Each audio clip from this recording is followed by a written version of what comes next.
जी, barrister Gauhar साहब। Thank you. बिस्मिल्लाहिर्रहमानिर्रहीम। Thank you जनाब स्पीकर।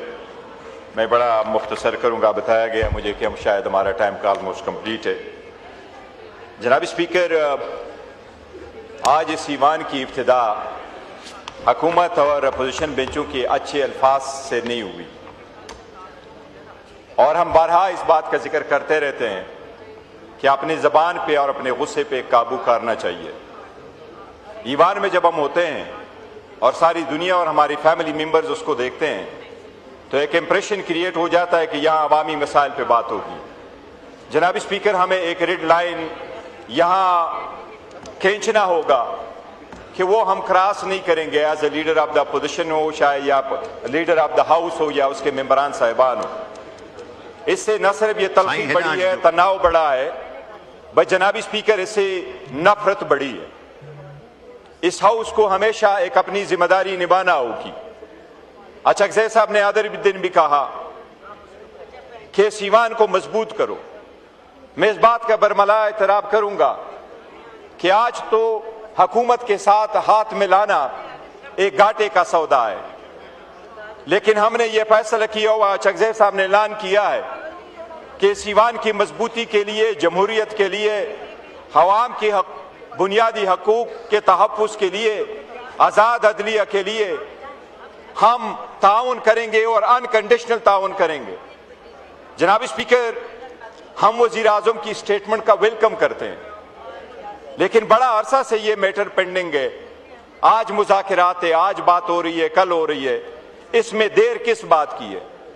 हमारे मुतालिबात तो बड़े सिंपल है। हमने कभी जाती एजेंडा तो पुट किया नहीं है। हमने तो फकत इतना कहा है कि आईन और कानून के मुताबिक हमारे जो हक है वो हमें दे। हमने अपनी लीडर तक एक्सेस मांगा है, वो डॉक्टर तक रिहाई मांगी है, उसका इलाज मांगा है, उसकी बीवी तक एक्सेस मांगा है। जनाब स्पीकर, इसकी अगर आपने इब्तिदा करनी है तो मैं ये भी कहूंगा, आपने हमारे एक नुमाइंदे इकबाल अफरीदी को यहां से सस्पेंड करके भेजा और वो पार्टिसिपेट नहीं कर रहा है। मैं आपसे रिक्वेस्ट करूंगा एज ए गुडविल जस्टर उसको बाकी पीरियड में आने दे। जनाब स्पीकर, ये मैं आपको तवज्जो मबजूल करा रहा हूं। जनाब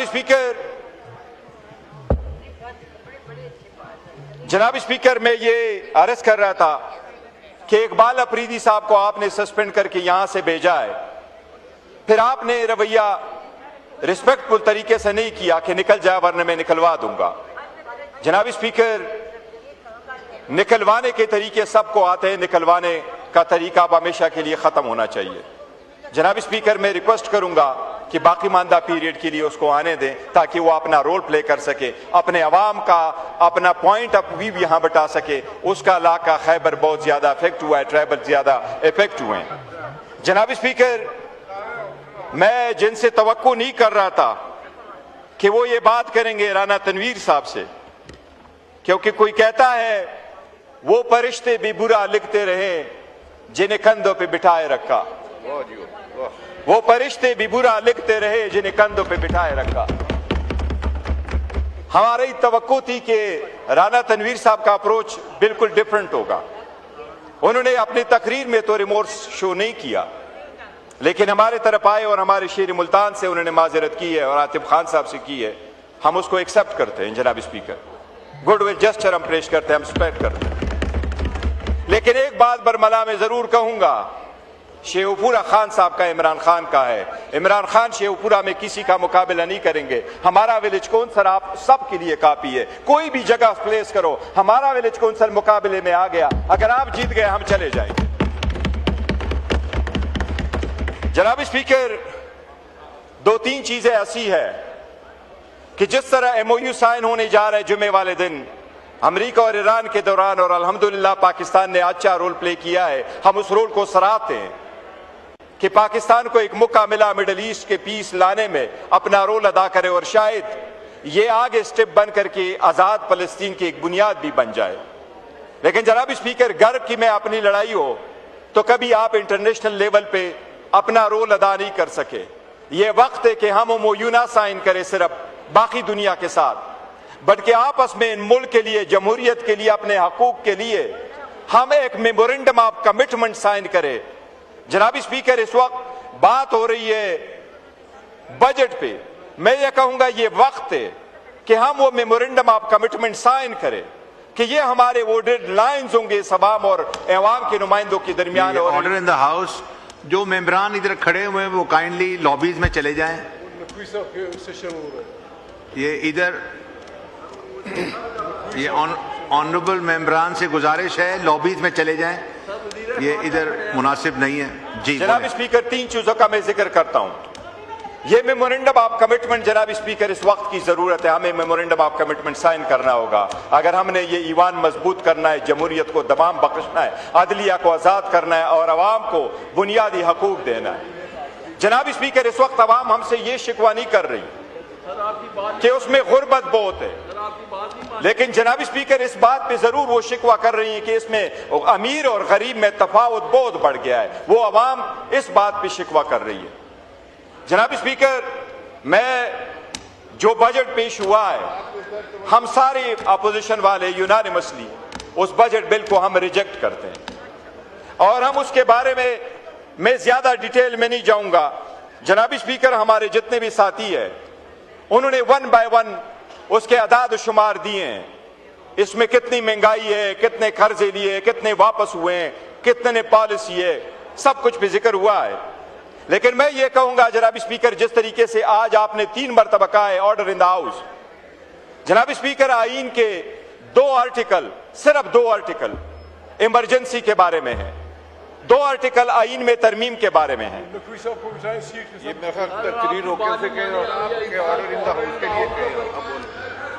जी, ऑनरेबल मेंबरान से गुजारिश है कि यहां जलसा ना लगाएं प्लीज। मैं इजलास रोक लेता हूं जब तक आप अपनी मीटिंग खत्म कर लें।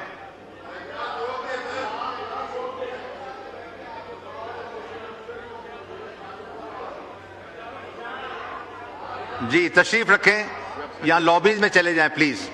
ये सेंटर वाले इसको भी बोलेंगे जो जी, चीफ व्हिप साहब, चीफ व्हिप साहब अब काइंडली लॉबीज में चले जाएं या तशरीफ रखें। तारिक फजल चौधरी साहब, मेहरबानी करें, ये इस तरह ना करें, वो ऑनरेबल मेंबर बोल रहे हैं। दर्शन साहब, आप भी तशरीफ रखें प्लीज, थोड़ा डिकोमन रखें हाउस में। जी, गौर साहब बोले प्लीज। थैंक यू जनाब स्पीकर। जनाब स्पीकर, मैं ये बात जरूर अर्ज करूंगा कि आईन में सबसे बड़ी जिम्मेदारी इस ईवान पे, इस नुमाइंदगान पे डाली है आईन ने। आईन के 2 आर्टिकल कहते हैं कि अगर आईन में तरमीम करनी हो तो क्या तरीका अडॉप्ट करना है, और आईन के 6 आर्टिकल कहते हैं बाकी चीजों के बारे में। लेकिन जनाब स्पीकर, आईन के 11 आर्टिकल है सिर्फ इसके बारे में कि बजट कैसे पास होगा। 11 आर्टिकल्स आईन के। ये इतनी बड़ी जिम्मेदारी है क्योंकि आपके पास जो पैसा होता है वो कौम की अमानत है और उस पैसों को कैसे हम इस्तेमाल करें, इसके लिए सबकी विजडम की जरूरत होती है। जनाब स्पीकर, हमें ये अडॉप्ट करना होगा फॉरएवर कि हमारा इस्तेमाल ऐसा हो जिसमें हम एक गरीब आदमी की लाइफ में चेंज लेके आए।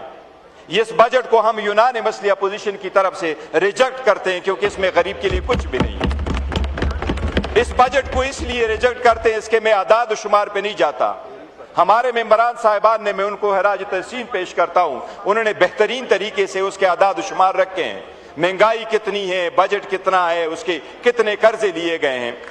लेकिन मैं जरूर कहूंगा जनाब स्पीकर कि 1 जुलाई को जब आम पाकिस्तानी जाएगा मार्केट में, उसको आटा महंगा मिलेगा, उसको एलपीजी का सिलेंडर महंगा मिलेगा, उसको इलाज दवाई के लिए जो दवाई लेगा वो महंगा मिलेगा। जनाब स्पीकर, उसको हर चीज जब महंगी मिलेगी तो ये बजट आवाम और गरीब का बजट कैसे कहलाए? ये अवाम की जिम्मेदारी है कि आप अवाम के नुमाइंदे की हैसियत से वो कुछ उनके लिए करें ताकि उनकी जिंदगी में रिलीफ लेके आए। जनाब स्पीकर, ईरान के जंग से सारी दुनिया इफेक्ट हुई है। जंग को तो हम कंट्रोल नहीं कर सकते, लेकिन उसको कैसे रिस्पॉन्ड करें ये तो हम कंट्रोल कर सकते हैं। जंग के बाद ऑस्ट्रेलिया ने सबसे पहला चेंज जब वो लेके आए तो उन्होंने कहा इस जंग से एक शॉक हमें मिला कि हमारे पास पेट्रोलियम के रिजर्व कितने हैं, उन्होंने उसको चेंज करके 90 दिन का किया। मैं हुकूमत से मुतालबा करूंगा कि 2000 से लेके आज तक आपका कानून यही कहता है कि 20 दिन का आपके पास पेट्रोल मौजूद हो, वो 20 दिन का पेट्रोल भी आपने नहीं रखा हुआ। इससे पैदा ले आप रॉ को चेंज करें, आप भी 90 दिन का स्टॉक रखें ताकि अवाम को कोई रिलीफ दे सके आप। जनाब स्पीकर, अगर बाकी अदाद शुमार पे मैं नहीं जाता, लेकिन मैं ये जरूर कहूंगा सिर्फ इतनी बात कि जब आपकी आबादी बढ़ रही हो, प्रोडक्शन हो नहीं, आमदन से ज्यादा खर्चे हों, तो ये तकदीर ही का कहना है कि फिर गुर्बत ही होगी। जनाब स्पीकर, इसको प्रॉपरली एड्रेस करने हुकूमत के बजट में कोई प्लान नहीं है, कोई स्ट्रेटजी नहीं है इससे निकलने के लिए। जनाब स्पीकर, इस वक्त मुल्क का जो यूथ है 65% आबादी उस अंडर बिलो द 30 ईयर्स पे मुश्तमिल है। जनाब स्पीकर, उनकी जॉब अपॉर्चुनिटी आपने नहीं दी। जॉब अपॉर्चुनिटी आपको मिलेगी तो प्राइवेट सेक्टर से मिलेगी। हुकूमत ने बहुत क्लेम किया कि हम प्राइवेटाइज करेंगे SNGPL को, SSGC को, PSO को, नेशनल बैंक को, रेलवे को, लेकिन आज तक वो एक ही नहीं कर सके, सिर्फ PIA कर सके, और PIA भी पूरा की पूरा घाटे का सौदा किया। सिर्फ 10 अरब रुपए खजाने में आए, बाकी पैसे कहां चले गए? आपने 10 अरब से ज्यादा तो अपने लिए एक गल्फ स्ट्रीम जहाज खरीदा है, तो आपने उसमें भी अवाम का एसेट बेचा, लेकिन इस पार्लियामेंट में नहीं बताया कि वो किस तरह ट्रांसपेरेंट था, वो किस तरह उसको मार्केट वैल्यू आपने रिसीव की है। जनाब स्पीकर, एनर्जी सेक्टर में भी आप नहीं कर सके। मैं 2 चीजों का सिर्फ जिक्र करूंगा। जनाब स्पीकर, हेल्थ और एजुकेशन पूरे दुनिया की बैकबोन होता है। आप इस वक्त 1% से कम और 1% के करीब आप GDP का वो लगा रहे हैं। जनाब स्पीकर, पूरी दुनिया 6% लगा रही है, तो आप में तरक्की कैसे आएगी? जनाब स्पीकर, बेनजीर इनकम सपोर्ट का तज़किरा हुआ है। इस साल आपने बजट में रखा 838 बिलियन रखे। जनाब स्पीकर, बेनजीर इनकम सपोर्ट पे 100 पार आपने 5300 अरब रुपए लगाए। ये जब आप एलोकेशन करोगे, गुज़श्ता सालों में 5300 अरब रुपए लगाए आपने, लेकिन गुर्बत की शरह मजीद नीचे होती जा रही है। आज का रिपोर्ट यही है कि 80% से बिलो पॉवर्टी लाइन जिंदगी गुजार रहे हैं। जनाब स्पीकर, अगर आप उसकी थ्रू चेंज नहीं लेके आ सके तो आपको रिफॉर्म की अशद जरूरत है। मैं बजट पे जनाब स्पीकर जो बिल पेश हुआ है उसके 3 चीजें आईनी कानूनी है, मैं उसकी तरफ तवज्जो मबजूल कराऊंगा। जनाब स्पीकर, आप कस्टम एक्ट में कुछ चीजें लेके आ रहे हैं, मैं उनसे अपील रिक्वेस्ट करूंगा, हम उसमें तरमीम के लिए दरखास्त भी देंगे, लेकिन ये हुकूमत का फर्ज है कि अगर गैर आईनी प्रोविजन ये डाल रहे हैं तो इनके लॉ मिनिस्ट्री और इनकी मुतालिका मिनिस्ट्रीज को नोट करके उनको खत्म कर दे। जनाब स्पीकर, सबसे पहले मैं करूंगा, कस्टम लॉ में ये लेके आ रहे हैं, एक सेक्शन लेके आ रहे हैं और फ्रीजिंग पावर देने की ड्यूरिंग ट्रायल आपका पूरा एसेट फ्रीज होगा। सेक्शन 185A ये इंट्रोड्यूस कर रहे हैं फॉर द फर्स्ट टाइम। जनाब स्पीकर, ड्यूरिंग ट्रायल किसी का पूरा एसेट फ्रीज करना, आपके बिजनेसेस को लिक्विडिटी का बहुत बड़ा प्रॉब्लम आ जाएगा, इससे लोग ब्लैकमेल होंगे। बराए मेहरबानी अपना ट्रायल स्ट्रक्चर चेंज करें बजाय इसके कि आप उसकी फ्रीजिंग करें। जनाब स्पीकर, आपने कस्टम सेल्स टैक्स में एक नया कॉन्सेप्ट लेके आ रहे हैं, इंडिपेंडेंट स्क्रूटिनी कमेटी आप बना रहे हैं कि वो इंडिपेंडेंट स्क्रूटिनी कमेटी डिसाइड करेगी कि कौन सा केस आप फाइल करेंगे। जनाब स्पीकर, कुछ पावर ऐसे होते हैं लॉ के अंडर, वो आप डिलीगेट नहीं कर सकते, ये पावर आप नहीं डिलीगेट सकते, बराए मेहरबानी इसको यहां से निकाल दें। तीसरी चीज जो बहुत इंपॉर्टेंट है जनाब स्पीकर, फेसलेस ऑडिट सिस्टम ये लेके आ रहे हैं, इनकम टैक्स में भी लेके आ रहे हैं, सेल्स टैक्स में भी लेके आ रहे हैं, कस्टम में लेके आ रहे हैं। लॉ मिनिस्टर साहब भी मौजूद है, इंफॉर्मेशन मिनिस्टर साहब मौजूद है जिसका लॉ का बैकग्राउंड है। कोई भी कानून ऐसा पास नहीं हो सकता जिसमें आपको ऑडिट वाला पर्सन आइडेंटिफाइबल ना हो, क्योंकि ये आपका राइट है कि आप कहे there is a conflict of interest involve है, लेक ऑफ अथॉरिटी इन्वॉल्व है, बायस इन्वॉल्व है। इंडिया ने इस किस्म की कवानीन आए 2016 में, सुप्रीम कोर्ट में चैलेंज हुए, उन्होंने उनको अपहोल्ड कर दिया, लेकिन उन्होंने आइडेंटिफाइबल कर दिया कि कौन आइडेंटिफाइबल होगा। आप फेसलेस ऑडिट नहीं कर सकते। फॉर इंस्टेंस, अगर आप कहते हैं स्पीकर करेगा, तो बावजूद इसे आप नाम नहीं लिख कर रखते, आप कहे चीफ जस्टिस ऑफ पाकिस्तान रखेगा, तो आप इससे उसकी पहचान है, वो पर्सन डिजिग्नेटा है। जनाब स्पीकर, फेसलेस ऑडिट का कोई कंसेप्ट नहीं है, ये गैर आईनी है। मैं मुतालिबा करूंगा जनाब स्पीकर कि इसको खत्म किया जाए। जनाब स्पीकर, आखिर में मैं 4 चीज़ों का मगरारूंगा। ये मेरे कंस्टिट्यूएंसी रिलेटेड है, लेकिन वाकया मैं अर्ज कर रहा हूँ जनाब स्पीकर, ये एक बहुत बड़ा दिलसोज वाकया हुआ है। यहाँ इंटीरियर मिनिस्टर साहब बैठे हैं, मैंने रिक्वेस्ट की है उसके साथ पीपल्स पार्टी के नवीद कमर साहब से, और मुझे उम्मीद है इंशाअल्लाह ताला कि वो इसके सिलसिले में कुछ करेंगे और वफाकी हुकूमत भी करेगी। जनाब स्पीकर, बुनेर एक पसमानदा इलाका है। हमारी एक फैमिली रह रही थी कराची में। हमारी एक रिवायत है, जब बच्ची की डेथ हो जाए तो पेरेंट्स उन बच्ची को लेकर के अपने घर लेके आते। उसकी डेथ हो गई है कराची में। वो मैयत शायद सन गवर्नमेंट की तरफ से उनको एम्बुलेंस नहीं मिला।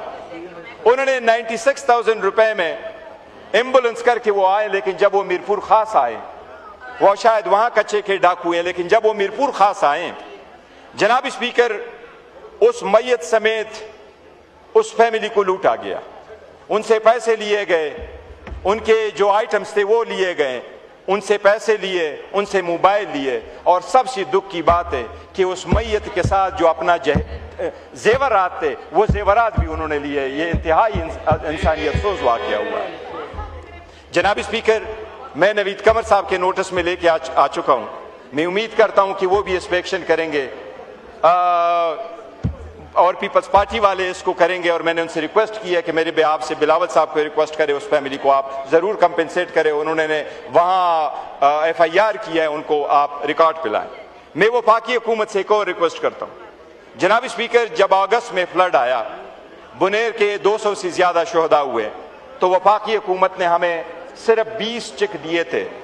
जनाब स्पीकर, 20 चेक के बारे में मैं इतना अर्ज करता हूं कि मेरे पास हमारा बुनेर के यूथ, जो PTI का यूथ है, जहूर खान नाम है उस बच्चे का, बड़ा वाइब्रेंट है, बहुत अच्छा काम करता है आवाम के लिए। उस जहूर खान ने मुझे बीशुनय से उसका ताल्लुक है, उसने मुझे फोन करके बताया है जनाब स्पीकर, उसमें 3 चेक के 20-20 लाख का उस फैमिली के हैं, और वो 60 लाख रुपए के अभी भी पेंडिंग है। मैं वफाकी हुकूमत से रिक्वेस्ट करूंगा, आप अपने चेक बराए मेहरबानी, वो तो अगस्त के पेंडिंग है, आपने 20 चेक दिए 200 के मुकाबले में, अभी भी वो पेंडिंग है, मेहरबानी करके आप हमें वो चेक क्लियर करा करके दे दे। दूसरा जनाब स्पीकर, हमारे साथ वफाकी हुकूमत ने वादा किया था, मैं लगारी साहब बैठे, मैं उनके नोटिस में लेके आ चुका हूं, वो जितना फ्लड में हमारा इंफ्रास्ट्रक्चर तबाह हुआ था, ये क्लाइमेट चेंज में भी आता है। जनाब स्पीकर, वो आज तक हमारा शेयर बुनेर के लिए बिजली के मद में, जो रोडों के मद में है, कम्युनिकेशन वाला है, मैं उनसे अपील करूंगा कि वो हमारा शेयर भी हमें वो जनाब आप वो भी अनायत फरमा दे। दूसरी जनाब स्पीकर, मैं रिमाइंड कराता हूं, मेरे साथ वादा तो किया है एहसन इकबाल साहब ने कि 1 निक में हमारी बुनेर एक्सप्रेसवे पेंडिंग है, उसके लिए वो कह रहा था कि मैं एक्सपेडाइट करूंगा, पर मैं उनसे रिक्वेस्ट करूंगा कि नेक्स्ट प्रोजेक्ट में हमारा जरूर डाल।